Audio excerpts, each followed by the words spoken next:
I think we're speechless. Yes. So, so The Onion, the satirical newspaper. I do know it, yeah. Right. They put up an infographic called Myth versus Fact, Homelessness. Okay. And I was like, oh, okay, this is going to be like funny or satirical. So The Onion looks at some of the common myths about homelessness. Here we go. Myth. It is expensive to house the homeless. Fact. Our prison system is quite profitable. Myth. The homeless spend their money on drugs and alcohol. Fact. You also do that. Myth. People think the homeless are a bunch of drug addicts uninterested in improving their lot in life. Fact. True, our society does lack empathy. This is The Onion, right? Myth. Homeless people don't want jobs. Fact. Nobody wants a job. Right. Myth. Homeless people can make hundreds of dollars a day panhandling. Fact. Almost all of that money goes to the IRS due to panhandlers' tax status as independent contractors. Whoa. Myth. The homeless epidemic disproportionately affects people of color, disabled people, and veterans. Fact. Sure, if you're going to cherry pick. Yeah. Myth. Homeless people are often mentally unstable and can be a danger to themselves and others. Fact. You're thinking of the incredibly wealthy. Yeah. Myth. The homeless community can just take care of each other. Fact. If that's what helps you sleep at night. Right. So I was like, wait a minute. Where's the satire? Right. Like, there's all no of these satire. points are like, maybe Factual. aside from the tax question. Yeah. These are all like ring very true to me. Yeah. I mean, it's kind of incredible that we are dealing with, approximately over 500,000 people in the United States, are homeless on any average night. Yeah. And there's this great misunderstanding of what that means, how people got there, what it's like to be out on the street or in a shelter or, crashing on someone's couch for a week, without really any fixed address, because that's really what it comes down to. I mean, it's, well, I want to bring something up because, this kid who was out on the beach when Chunks was out there for a while, named Vincent, has come up with this brilliant idea for a nonprofit. Okay. He started this sort of documentary series called Dirty Kids, which is documenting his life out on the street. And I saw a promo about that. Yeah. Okay. Yeah, and he's come up with an idea that he could start a place where he could buy the supplies to build backpacks for $5 and then sell those backpacks to, rich people for $80 while supplying one homeless person with a backpack per every 2 sold. Okay. And he can actually pay the workers for their day work too. And it would sort of be make the backpacks? Yeah. Interesting. It's a really good idea. Sure. So where does the rest of that money go? Back into making backpacks and paying people? Yeah, well, that, and then he wants to start up a drop-in center, and he wants to start up a small store where he can sell stuff that dirty kids find that's expensive, Right. You know what's interesting? I like that idea. I think to add to that idea, kind of like what I was just referring to regarding having an address. Maybe that could be one of the things provided as well, because it's really, really almost impossible to get, say if you want a job, like a legitimate job. Yeah. It's almost impossible to get a job without some kind of real address, because you're either putting down, the address to like the welfare office where you can quote unquote get mail, but only government mail. Yeah. Or like general delivery, but that looks really strange too on like a job application because your area code is like 5 zeros. Yeah. You know, and that's like a big red flag for people who might want to hire somebody. So having access to like a permanent mailing address that can also be used as a parent residential address would be a big benefit. Sure. Yeah. No, I'll talk to him about that. Yeah. Idea. Sure. I mean, it's the first idea that I've heard anyone come up with on the beach that's plausible and could make sense and could work. And he has enough people in his sort of community of friends because he's done sort of DJ gigs and stuff like that to where he could actually make it happen. You know? That's cool. I liked the video I saw. It was very well done. Like, yeah. And, it was pretty inspirational, in fact. Like the whole tone was very, very nice. Yeah, definitely. Right. Yeah, cause, you know, this whole idea of housing the homeless is like, it's not going anywhere.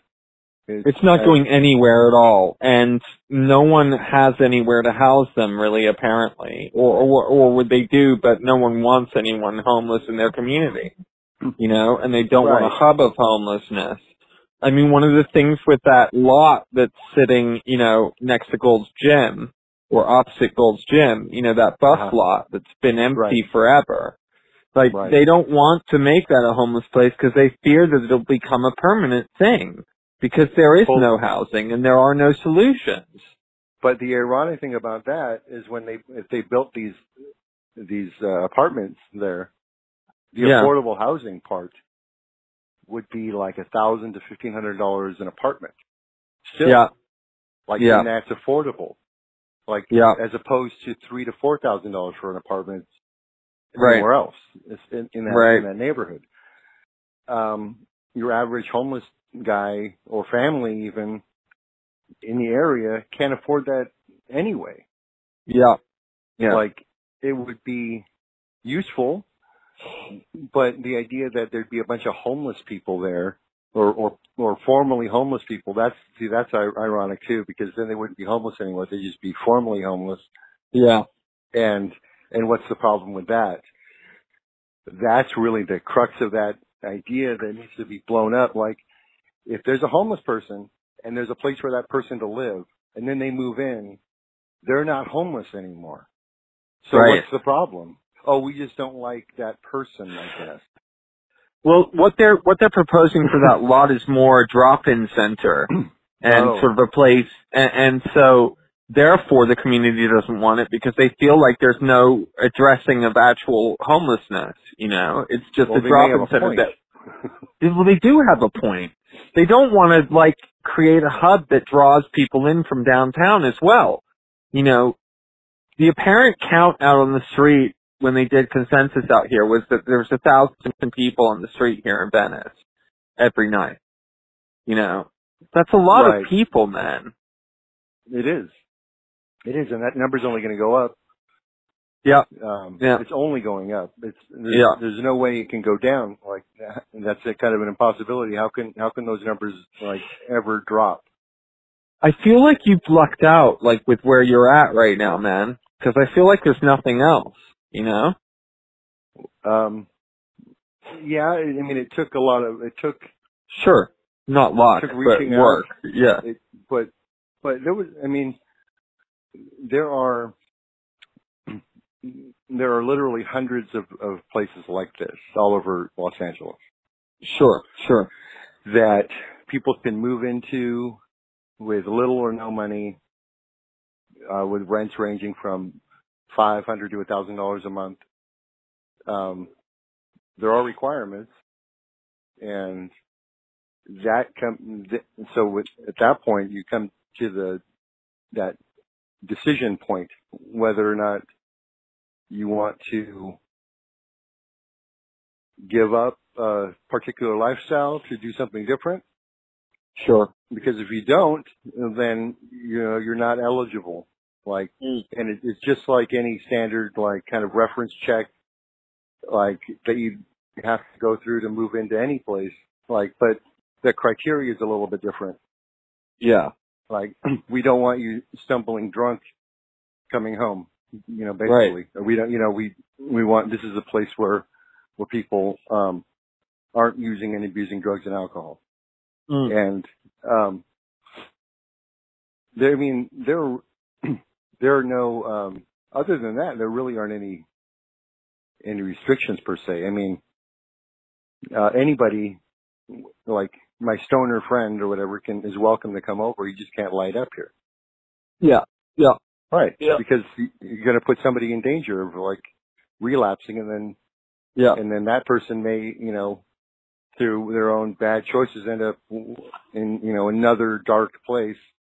Well, also you've decided altogether that is a safe zone. In that area there are no drugs and there's no drug use, and that's just part of the rules and agreements. So therefore anyone coming in and doing that is a violation of that agreement, and, Sure. Because out on the street people get this idea that over time that the rules don't apply particularly to them. Yes. And that's dangerous because of course they do. We all societally agree on, like, kind of on a volunteer basis, that these are the social guidelines that we follow. And like and it's not even about like some authoritarian figure dictating. It's more of an anarchical situation where we're all in this together and we all like collectively decide that these are the rules that we abide by. And it is different out, like, say, on the boardwalk. The rules are different, but they still exist. Yes. And anywhere you go, there are going to be variations on how it's acceptable to behave, but those rules do exist. Mm-hmm. And the macro analogy is like kind of what Trump is doing in the world. He's breaking these rules and putting in jeopardy the United States' standing in the world in a lot of ways, like, because these other countries are looking at us and not thinking like, oh, this is like him, this is us. Like, the perception of the United States is really undergoing some changes in the world, and we may get kicked out of the community, in a real way. And going back down to the individual, like, if you can't abide by the particular rules of your community, you may get kicked out of that community and end up, outside. Yeah. So it's not necessarily luck. It's deciding to once again kind of follow the rules. Because for a long time I didn't care about the rules, and then slowly but surely all these negative things started happening to me because I was in a group of people that felt that society's plan or guidelines, or however you want to put it, didn't apply. Yes. Yeah. It's very interesting, and we say over and over and over again, well, something's got to give, but I don't know what that looks like, because I don't see any clear solution. No. Going forward. It's pretty, I don't know. I don't even know the word to describe what that it feels like. It's kind of scary though. It's like it's being in a train that's out of control going downhill without any brakes. Right. And so the track seems endless. Yes. There's no apparent brick wall. No, but people keep talking about the brick wall though. But yeah, right. Right, so this constant, like, feeling of impending doom. Yes. Right. Like walking down a dark, unlit hallway I feel like that you know has an end, but you don't know what's at the other end of it, but you keep going forward knowing that eventually this hallway will end. yes, but everyone's telling you along the way as well. Like everyone in the doors that you're passing is going, oh, it's going to end. Oh, there's a wall up there. And then you keep going, there's no wall. Yeah? Right, so and you're looking at the people like on the side going, oh, how do I get in there? Like, oh, you can't come here. Yeah. There's no room. Seats taken. Seats taken. Right. Man. So speaking of endless highways, it's Travvy. It's Travvy! He's doing well. I think so. I think he's doing well. And he got mad at me for reaching out to him a little bit. Asking him to come home. Yeah. And and because, well, part of the reason was, ironically, is that he was talking about some like self-harm, you know? And, and I felt obligated to like say, hey, you know, we're here, or come home. Yeah. But I did it for a reason, you know. I wanted to like wake him up to the fact that like he wasn't forgotten, you know. We still care about him. We're rooting for him, but if he's going through like, you know, loneliness and despair, there is a solution, and it's not a cop out to, you know, turn around. But apparently things got better pretty quick. He got tires, and which is obviously a necessity. Yeah. So yeah, he's back at it. He's up in the mountains of Nevada now, I guess, or excuse me, Arizona. Yeah. Yeah, cool. Like it's amazing. Like I'm into it again. Like I'm into the Travvy adventures again. I think what behind him. I'm really hooked on it too. I think it's really, really an interesting, compelling storyline. You know, watching this man sort of bike his way across America, you know, or whatever, you know, 2 states so far, you know. Hey man, that counts. Yeah, dude, I wouldn't do it. Fuck, I'd be done. Be done in a day. Right. But yeah, it's pretty exciting. I tried to get him to because he asked me like what, or he put up a social media post regarding like what his goal is or how he's doing, and I wrote like that it's confusion. And he threw up a sad face, and I said no, not in a bad way, like that you're literally all over the map, you know. Because I keep seeing signs of like him talking about don't get wrapped up in the world's dealings and you know, like live independently, live your life without all these distractions, and then immediately him putting up some weird article about like the newest world order or whatever it is. Like like, okay, well, didn't you just say that not to get wrapped up in that, and that, you know, social media is like conducting your brain? So take your own advice, you know, like really like get into it. Like I want to see more documentation about your journey and less about the quote unquote evil world that you're leaving.